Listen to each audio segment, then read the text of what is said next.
Hiber-Nation 124.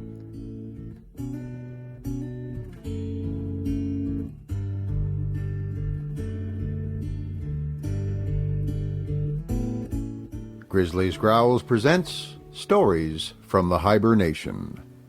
Read by David Grizzly Smith.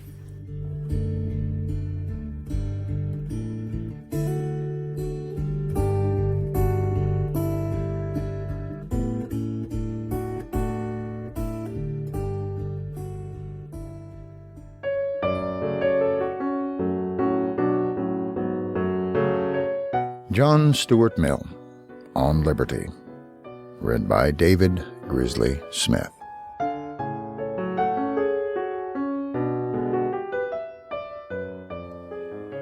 Chapter 3. Of Individuality as one of the Elements of Well-Being. Such being the reasons which make it imperative that human beings should be free to form opinions and to express their opinions without reserve, and such the baneful consequences to the intellectual and through that to the moral nature of man, unless this liberty is either conceded or asserted in spite of prohibition, let us next examine whether the same reasons do not require that men should be free to act upon their opinions, to carry these out in their lives without hindrance, either physical or moral, from their fellow man, so long as it is at their own risk and peril. This last proviso is, of course, indispensable. No one pretends that actions should be as free as opinions. On the contrary, even opinions lose their immunity when the circumstances in which they are expressed are such as to constitute their expression a positive instigation to some mischievous act. An opinion that corn dealers are starvers of the poor, or that private property is robbery, ought to be unmolested when simply circulated through the press, but may justly incur punishment when delivered orally to an excited mob assembled before the house of a corn dealer, or when handed about among the same mob in the form of a placard. Acts of whatever kind, which, without justifiable cause, do harm to others, may be, and in the more important cases absolutely required to be, controlled by the unfavorable sentiments and, when needful, by the active interference of mankind.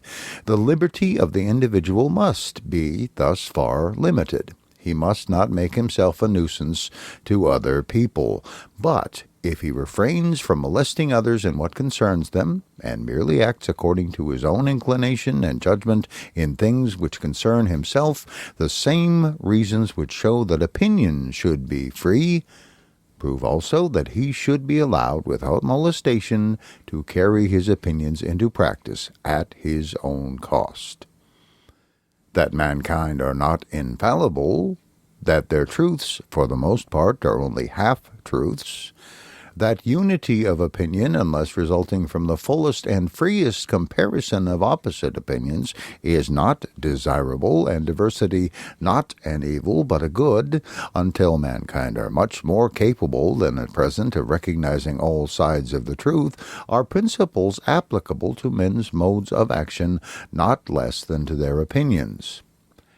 As it is useful that while mankind are imperfect there should be different opinions, so is it that there should be different experiments of living, that free scope should be given to varieties of character, short of injury to others, and that the worth of different modes of life should be proved practically, when anyone thinks fit to try them. It is desirable, in short, that in things which do not primarily concern others, individuality should assert itself, where not the person's own character, but the traditions or customs of other people are the rule of conduct, there is wanting one of the principal ingredients of human happiness, and quite the chief ingredient of individual and social progress. In maintaining this principle, the greatest difficulty to be encountered does not lie in the appreciation of means toward an acknowledged end, but in the indifference of persons in general to the end itself. If it were felt that the free development of individuality is one of the leading essentials of well-being, that it is not only a coordinate element with all that is designated by the terms civilization, instruction, education, culture, but is itself a necessary part and condition of all those things, there would be no danger that liberty should be undervalued, and the adjustment of boundaries between it and social control would present no extraordinary difficulty. But the evil is that individual spontaneity is hardly recognized by the common modes of thinking as having any intrinsic worth, or deserving any regard on its own account. The majority, being satisfied with the ways of mankind as they now are, for it is they who make them what they are, cannot comprehend why those ways should not be good enough for everybody. And what is more, spontaneity forms no part of the ideal of the majority of moral and social reformers, but is rather looked on with jealousy, as a troublesome and perhaps rebellious obstruction to the general acceptance of what these reformers, in their own judgment, think would be best for mankind. Few persons out of Germany even comprehend the meaning of the doctrine which William von Humboldt, so eminent both as a savant and as a politician, made the text of a treatise, that the end of man, or that which is prescribed by the eternal and immutable dictates of reason, and not suggested by vague and transient desires, is the highest and most harmonious development of his powers to a complete and consistent whole. That, therefore, the object towards which every human being must ceaselessly direct his efforts, and on which especially those who design to influence their fellow men must ever keep their eyes, is the individuality of power and development. That for this there are two requisites, freedom and a variety of situations, and that from the union of these arise individual vigor and manifold diversity, which combine themselves in originality. Little, however, as people are accustomed to a doctrine like that of von Humboldt's, and surprising as it may be to them to find so high a value attached to individuality, the question, one must nevertheless think, can only be one of degree. No one's idea of excellence in conduct is that people should do absolutely nothing but copy one another. No one would assert that people ought not to put into their mode of life and into the conduct of their concerns any impress whatever of their own judgments or of their own individual character. On the other hand, it would be absurd to pretend that people ought to live as if nothing whatever had been known in the world before they came into it, as if experience had as yet done nothing towards showing that one mode of existence or of conduct is preferable to another. Nobody denies that people should be so taught and trained in youth as to know and benefit by the ascertained results of human experience, but it is the privilege and proper condition of a human being arrived at the maturity of his faculties to use and interpret experience in his own way. It is for him to find out what part of recorded experience is properly applicable to his own circumstances and character. The traditions and customs of other people are, to a certain extent, evidence of what their experience has taught them. Presumptive evidence, as such, have a claim to his deference, but in the first place their experience may be too narrow, or they may not have interpreted it rightly. Secondly, their interpretation of experience may be correct, but unsuitable to him. Customs are made for customary circumstances and customary characters, and his circumstances or his character may be uncustomary. Thirdly, though the customs be both good as customs and suitable to him, yet to conform to custom merely as custom does not educate or develop in him any of the qualities which are the distinctive endowment of a human being. The human faculties of perception, judgment, discriminative feeling, mental activity, and even moral preference are exercised only in making a choice. He who does anything because it is the custom makes no choice. He gains no practice either in discerning or in desiring what is best. The mental and moral, like the muscular powers, are improved only by being used. The faculties are called into no exercise by doing a thing merely because others do it, no more than by believing a thing only because others believe it. If the grounds of an opinion are not conclusive to the person's own reason, his reason cannot be strengthened, but is likely to be weakened by his adopting it. And if the inducements to an act are not as consentaneous to his own feelings and character, where affection or the rights of others are not concerned, it is so much done towards rendering his feelings and character inert and torpid instead of active and energetic. He who lets the world or his portion of it choose his plan of life for him has no need of any other faculty than the ape-like one of imitation. He who chooses his plan for himself employs all his faculties.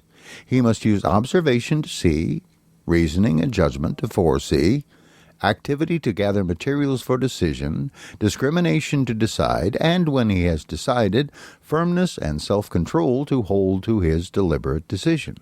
And these qualities he requires and exercises exactly in proportion as the part of his conduct which he determines according to his own judgments and feelings is a large one.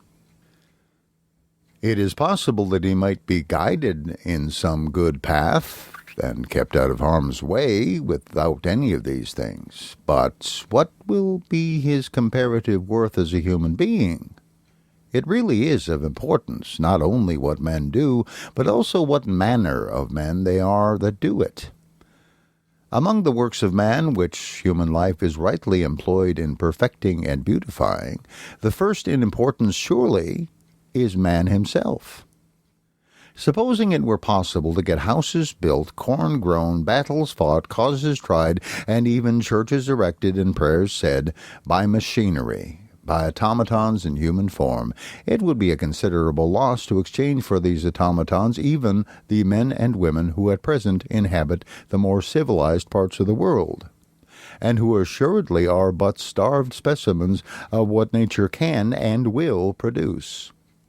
Human nature is not a machine to be built after a model and set to do exactly the work prescribed for it, but a tree, which requires to grow and develop itself on all sides, according to the tendency of the inward forces which make it a living thing.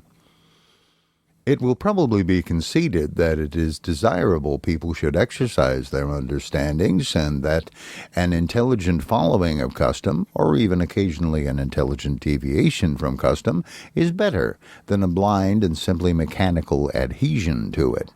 To a certain extent it is admitted that our understanding should be our own, but there is not the same willingness to admit that our desires and impulses should be our own likewise, or that to possess impulses of our own and of any strength is anything but a peril and a snare. Yet desires and impulses are as much a part of a perfect human being as beliefs and restraints, and strong impulses are only perilous when not properly balanced, when one set of aims and inclinations is developed into strength, while others, which ought to coexist with them, remain weak and inactive. It is not because men's desires are strong that they act ill. It is because their consciences are weak. There is no natural connection between strong impulses and a weak conscience. The natural connection is the other way. To say that one person's desires and feelings are stronger and more various than those of another is merely to say that he has more of the raw material of human nature, and is therefore capable, perhaps, of more evil, but certainly of more good. Strong impulses are but another name for energy.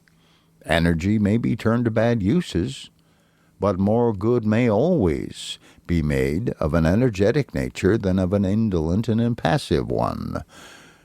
Those who have most natural feeling are always those whose cultivated feelings may be made the strongest. The same strong susceptibilities which make the personal impulses vivid and powerful are also the source from whence are generated the most passionate love of virtue and the sternest self-control. It is through the cultivation of these that society both does its duty and protects its interests, not by rejecting the stuff of which heroes are made, because it knows not how to make them.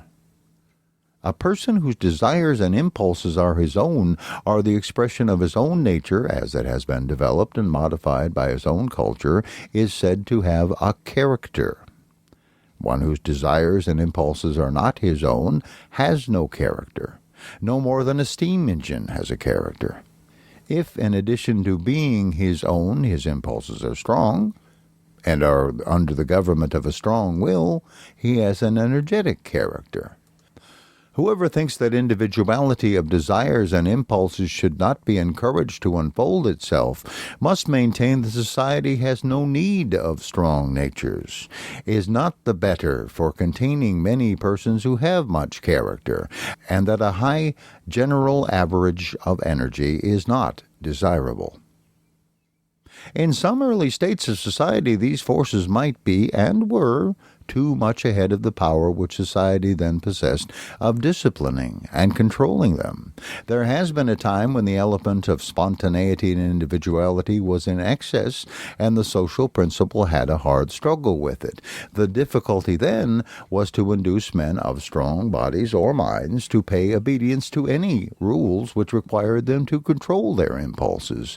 To overcome this difficulty, law and discipline, like the popes struggling against the emperors, asserted a power over the whole man, claiming to control all his life in order to control his character, which society had not found any other sufficient means of binding. But society has now fairly got the better of individuality, and the danger which threatens human nature is not the excess but the deficiency of personal impulses and preferences. Things are vastly changed since the passions of those who were strong by station or personal endowment were in a state of habitual rebellion against laws and ordinances, and required to be rigorously chained up to enable the persons within their reach to enjoy any particle of security. In our times, from the highest class of society down to the lowest, everyone lives as under the eye of a hostile and dreaded censorship.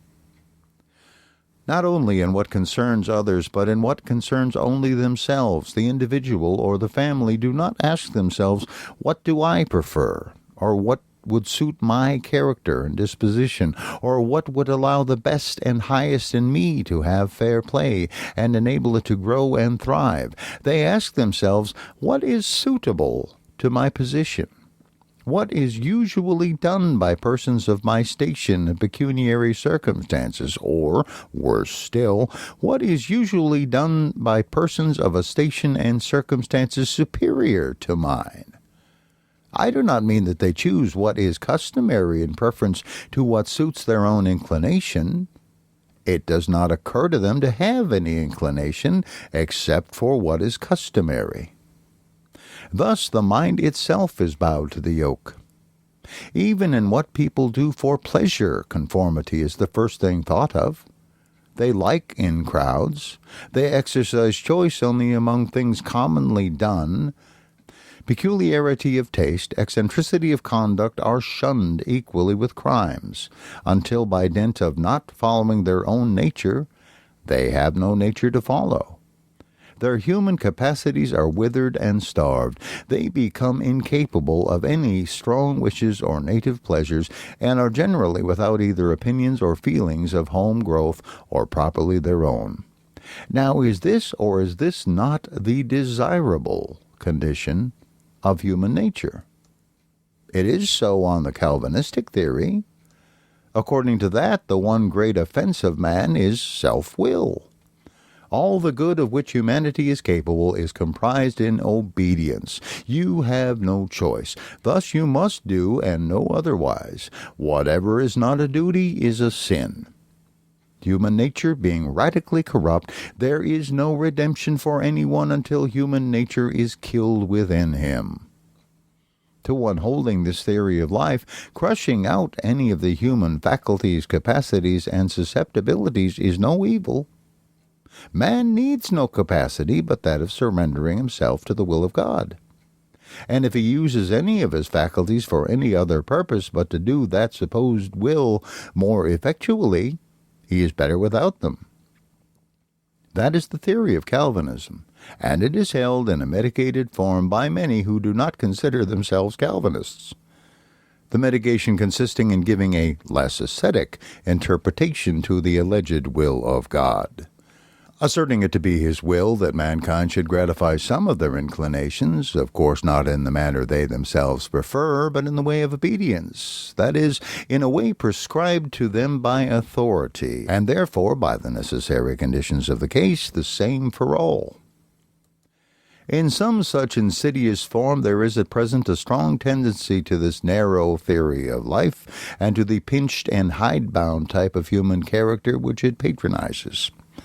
Now, many persons, no doubt, sincerely think that human beings thus cramped and dwarfed are as their Maker designed them to be, just as many have thought that trees are a much finer thing when clipped into pollards or cut out into figures of animals than as nature made them. But if it be any part of religion to believe that man was made by a good being, it is more consistent with that faith to believe that this being gave all human faculties that they might be cultivated and unfolded, not rooted out and consumed, and that he takes delight in every nearer approach made by his creatures to the ideal conception embodied in them, every increase in any of their capabilities of comprehension, of action, or of enjoyment. There is a different type of human excellence from the Calvinistic, a conception of humanity as having its nature bestowed on it for other purposes than merely to be abnegated. Pagan self-assertion is one of the elements of human worth, as well as Christian self-denial. There is a Greek ideal of self-development, which the Platonic and Christian ideal of self-government blends with, but does not supersede. It may be better to be a John Knox than an Alcibiades, but it is better to be a Pericles than either. Nor would a Pericles, if we had one in these days, be without anything good which belonged to John Knox. It is not by wearing down into uniformity all that is individual in themselves, but by cultivating it and calling it forth within the limits imposed by the rights and interests of others, that human beings become a noble and beautiful object of contemplation.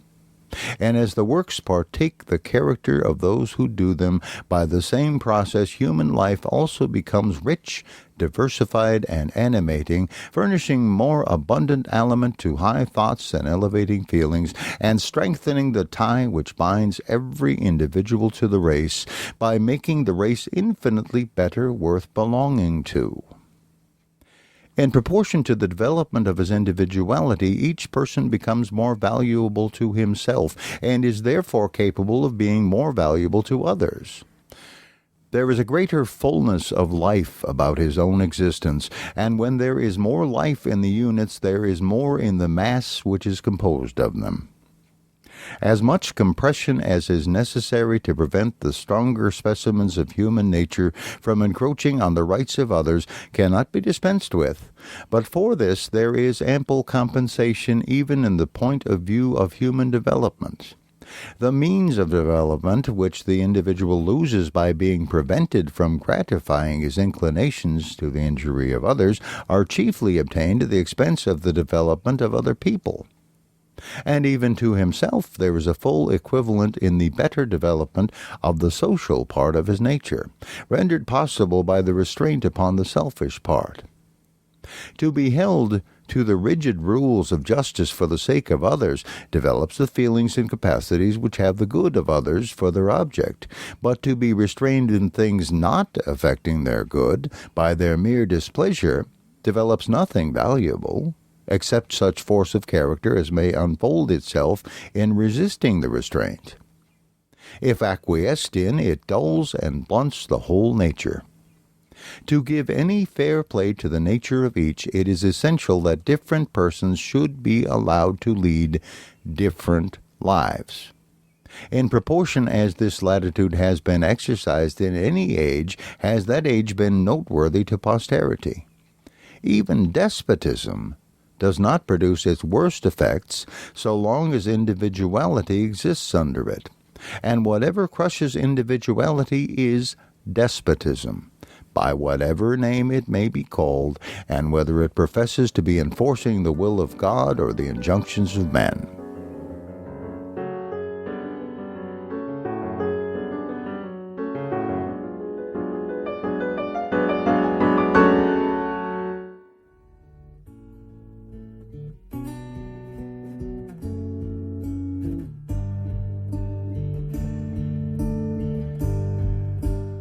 Thank you for listening to Stories from the Hiber-Nation. Comment on the website at grizzliesgrowls.com. This program is offered under a Creative Commons Attribution, Non-Commercial, No Derivatives license.